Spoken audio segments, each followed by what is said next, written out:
உதயநிதி ஸ்டாலின் கைது, அதை பற்றி இந்த வீடியோவில் பார்ப்போம். சேனலை சப்ஸ்கிரைப் பண்ணுங்க, லைக் பண்ணுங்க, நீ என்ன நினைக்கிறீங்க கீழே கமெண்ட்ல போடுங்க. உதயநிதி ஸ்டாலின் கைது செய்யப்பட்டார் அப்படின்னு கேள்விப்பட்டோன்னே தேவையில்லாத வேலை இதெல்லாம் எதுக்கு செஞ்சுக்கிட்டு நம்ம அப்படின்னு தான் எனக்கு தோணுச்சு. அவர்கள் அவங்களோட அரசியல் நாடகத்தை நடத்தி முடிச்சிட்டாங்க. தவிகவும் சரி திமுகவும் சரி. தவிக ஒரு அரசியல் விளையாட்டு தான் பண்ணுச்சு அப்படின்றத நான் நம்புறேன். ஆனால் திமுக அதை இந்த காலத்தில் ஸ்மார்ட் போன் டிவிக்கெல்லாம் இருக்க இந்த காலத்திலேயே இது அழகா மடைமாத்துறாங்க. காவேரிக்காக போராடி இவர் சிறைக்கு சென்று வந்தார் அப்படின்றாங்க. சார் இல்லை சார், ரொம்ப லோ லெவல் லாங்குவேஜில் சொல்லணும், உள்ள போயிட்டு வந்துடணும் இல்லை சார், அந்த மாதிரியான வார்த்தைக்கு தான் சார் நீங்கள் போயிட்டு வந்தீங்க.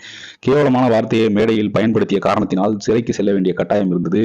கட்சியின் பலத்தையும் உபயோகப்படுத்தி வெளியே வந்தீர்கள். சாதாரண சாமானிய மனிதராக இருந்தால் இந்த கேஸ்ல இருந்து வெளியில வர முடியாது. அதனால நீங்க போராட்டம் பண்ணிலாம் நீங்க வெளியில வரல. 20 வருடங்கள் கழிச்சு இதை மாத்துறதுக்கான வாய்ப்பு நிறையவே. இவர் தரம் குறைவாக பெண்களை பத்தி பேசி கைது செய்யப்பட்டாருங்கிறது தான் வரலாறா இருக்குமே தவிர்த்து வேற எதுவும் கிடையாது. அதை மடை மாத்துவதற்காக நான் காவேரிக்காக போராடி சென்று வந்தேன்னு சொல்லிட்டு கூச்சமே இல்லாம இந்த மீடியாக்கள் முன்னாடி இவர் ஓடிக்கிட்டு இருக்காரு. இந்த மீடியாவும் அதை கேட்டுக்கிட்டு இருக்கின்றது எனக்கு ரொம்ப ஆச்சரியமான விஷயமா இருக்கு. நீங்க என்ன நினைக்கிறீங்க இவரோட கைதை பத்தி அப்படின்னு சொல்லிட்டு கீழே கமெண்ட்ல போடுங்க.